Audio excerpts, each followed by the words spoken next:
memeriksa Pak Anwar Usman, yang kedua Pak Arif Hidayat, yang ketiga Ibu Eni malam ini terakhir. Banyak sekali masalah yang kami temukan, ya. Jadi dari 3 hakim ini saja, muntahan masalahnya ternyata banyak sekali.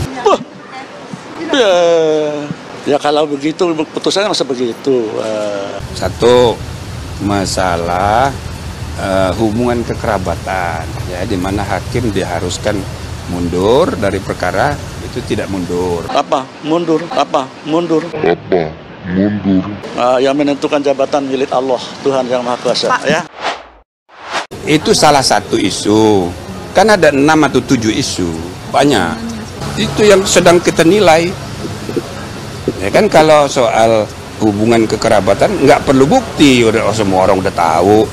Loh, itu nggak perlu pembuktian.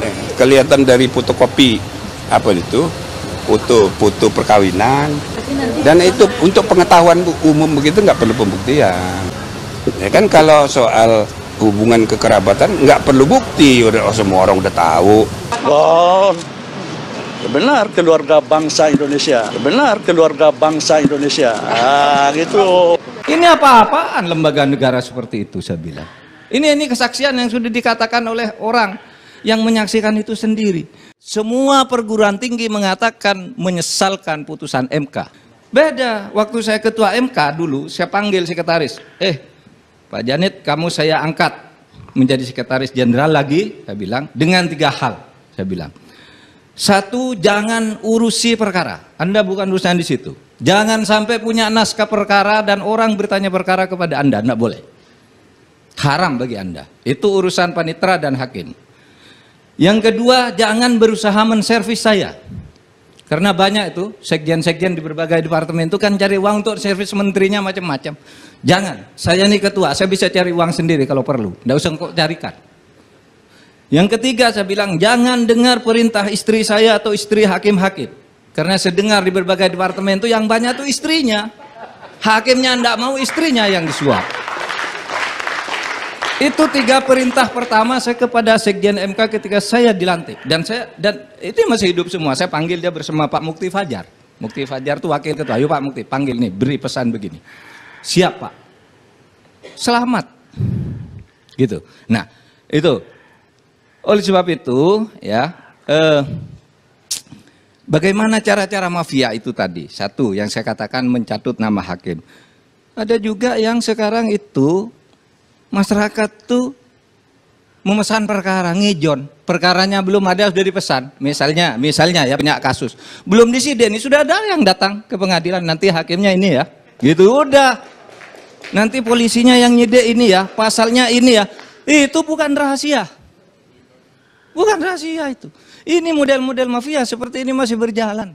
Sehingga orang sekarang kalau punya kasus besar tidak mencari pengacara yang hebat, profesional dalam arti betul-betul hebat. Cari yang punya lobby politik.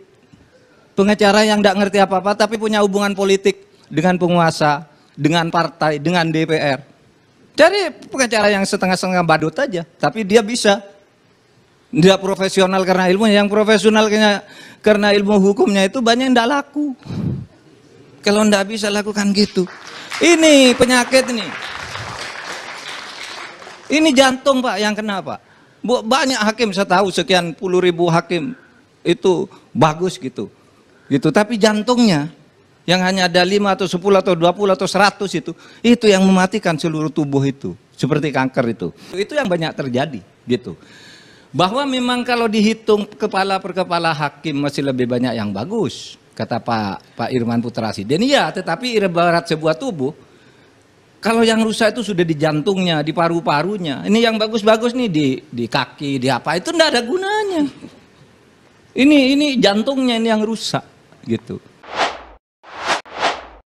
Ketua Mahkamah Konstitusi atau MK Anwar Usman selesai menjalani pemeriksaan perdana Majelis Kehormatan MK atau MK terkait dugaan pelanggaran etik dan konflik kepentingan dalam memutuskan perkara batas usia Capres-Cawapres pada Selasa 31 Oktober 2023. Setelah pemeriksaan yang berlangsung tak sampai 1,5 jam itu, Paman Gibran Raka Buming Raka tersebut ditanya awak media soal alasannya bersikeras ikut mengadili perkara yang akhirnya menguntungkan keponakannya itu, yang menentukan jabatan milik Allah yang Maha Kuasa, kata Anwar kepada wartawan.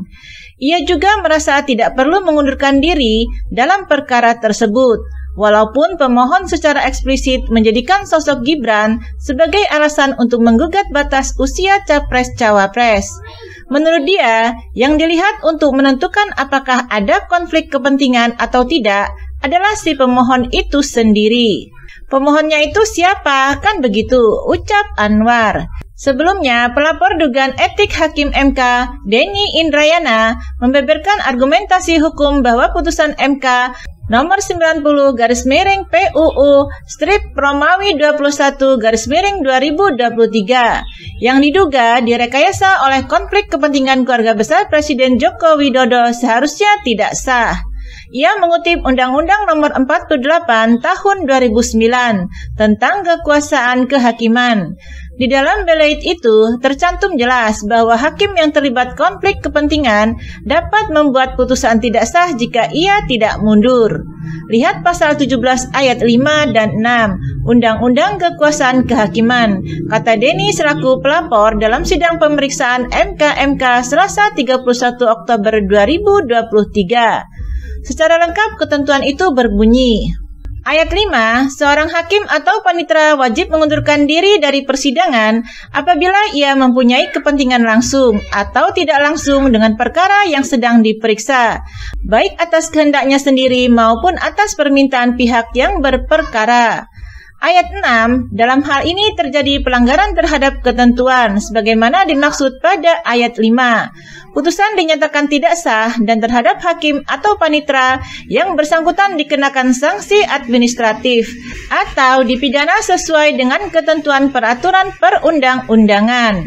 Denny berpendapat bahwa belait itu juga mengikat untuk hakim konstitusi walaupun MK bukan peradilan di bawah Mahkamah Agung atau MA. Memang ada yang berpandangan bahwa ketentuan tidak sahnya putusan sebagaimana diatur dalam pasal 17 ayat 5 dan 6 di atas hanya berlaku untuk Mahkamah Agung dan peradilan di bawahnya, tetapi tidak untuk MK, kata dia. Namun ia menyoroti kata hakim di pasal itu, ditulis dengan huruf H kecil, bukan hakim yang dimaksud hanya untuk Hakim Agung dan peradilan di bawahnya. Yang artinya hakim dengan huruf H kecil artinya generik, berlaku untuk semua hakim. Ucap Denny yang terhubung secara daring itu. Denny menuturkan bagaimana prosedur hukum yang dibayangkannya dapat membuat putusan 90 itu tidak sah. Pertama, jika Ketua MK Anwar Usman terbukti melakukan pelanggaran etika berat, yang bersangkutan dapat dijatuhi pemberhentian tidak dengan hormat. Kedua, dengan komposisi hakim berbeda. Tanpa Anwar Usman, MK menetapkan putusan 90 tidak sah karena ikut diputus oleh Anwar yang seharusnya mengundurkan diri karena mempunyai benturan kepentingan. Ketiga, dengan komposisi hakim yang berbeda tanpa Anwar Usman, MK memeriksa dan memutus ulang perkara nomor 90 itu. Pernyataan tidak sah itu lebih tepat dilakukan oleh MK sendiri melalui pemeriksaan kembali perkara yang sama. Pemeriksaan kembali demikian tidak boleh dinyatakan melanggar prinsip nebis in idem, kata dia. Sebelumnya, Ketua MK Jimli Asidiki tak menutup peluang putusan etik yang dihasilkan nanti dapat membatalkan putusan MK nomor 90/PUU strip Romawi 21/2023 terkait syarat usia Capres-Cawapres. Belum bisa dijawab, nanti lihat argumennya apa. Yakin bisa dibatalkan itu bagaimana? Apa alasannya? Nanti dicari dulu, sebut Ketua MK Jimli Asidiki kepada wartawan pada Kamis 26 Oktober 2023. Cimli mempersilahkan Denny untuk menyertakan keterangan ahli yang paling baik untuk dapat mendukung laporannya. Jadi si pemohon itu bisa bawa ahli. Cari ahli yang paling ahli, silahkan. Terus saksi juga. Nanti argumennya kita dengar. Kenapa dia minta begitu? Ujar pendiri MK itu. Ia tak menjawab secara tegas apakah norma yang ada memberi ruang pembatalan putusan MK berdasarkan putusan etik. Dia buktikan dulu bahwa pendapat dia benar. Nanti saya kan punya pendapat, tapi jangan disampaikan sekarang, kata dia. Dugaan pelanggaran kode etik ini mengemuka setelah MK yang diketuai ipar Presiden Joko Widodo, Anwar Usman, mengabulkan gugatan terkait syarat usia calon presiden dan wakil presiden atau capres-cawapres pada Senin 16 Oktober 2023 lewat putusan yang kontroversial. Dalam putusan nomor 90/PUU strip Romawi 21/2023, MK merumuskan sendiri norma bahwa seorang pejabat yang terpilih melalui pemilu dapat mendaftarkan diri sebagai capres-cawapres walaupun tak memenuhi kriteria usia minimum 40 tahun. Putusan ini memberi tiket untuk putra sulung Jokowi yang juga keponakan Anwar, Gibran Raka Buming Raka, untuk melaju pada Pilpres 2024 dalam usia 36 tahun, berbekal status wali kota Solo yang baru disandangnya 3 tahun. Gibran pun secara aklamasi disepakati Koalisi Indonesia Maju atau KIM sebagai bakal cawapres pendamping Prabowo Subianto sejak Minggu 22 Oktober 2023 dan telah didaftarkan sebagai bakal capres-cawapres ke KPU RI pada Rabu 25 Oktober 2023. Anwar membantah dirinya terlibat konflik kepentingan dalam memutuskan perkara ini. Meski pendapat berbeda, dissenting opinion Hakim Konstitusi yang tak setuju putusan 90 itu mengungkap bagaimana keterlibatan Anwar mengubah sikap MK dalam waktu pendek.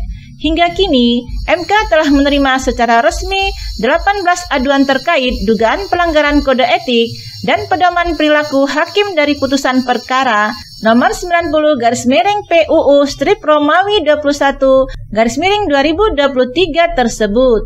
Aduan tersebut bervariasi, mulai dari pelaporkan Ketua MK Anwar Usman selaku paman Gibran, ada yang memintanya mengundurkan diri, ada yang melaporkan seluruh hakim konstitusi, ada yang melaporkan hakim yang menyampaikan pendapat berbeda dissenting opinion, dan aduan yang mendesak agar segera dibentuk MK-MK.